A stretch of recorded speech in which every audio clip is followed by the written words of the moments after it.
Governo Liusi Ministério Saúde hamutu com a Organização Mundial Saúde, OMS, quintane realiza o workshop o tema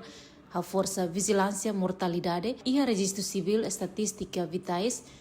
e a município Baucau. Vice-ministro Saúde Flávio Brandão explica o objetivo do workshop preferida no dar parte etapa dahulu no socialização base fisuco no pessoal saúde sira e hanebe foco ba criação formato onde utiliza halo registro ba causa taxa mortalidade no ne sai dados onde halo prevenção mortalidade e a Timor-Leste.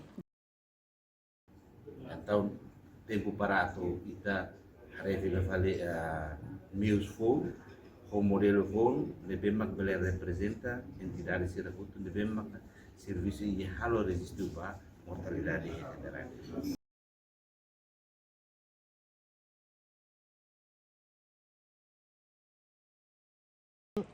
Ia Fatin Hanesan, secretário municipal assunto administração no finanças Baucau, Juvenal Daniel Felipe Russo Basef Sucusira, atu colabora no resultado do seu workshop preferida, bela implementa e a base Liu resiste a comunidade na bela convida, inclui causa o mate, não facilita o Ministério da Saúde, halo prevenção da taxa mortalidade e a futuro.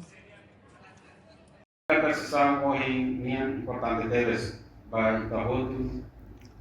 não vai ter comunidade, pode aumenta e ter conhecimento, no compromisso de implementar o sistema de vigilância responsivo, no transparente.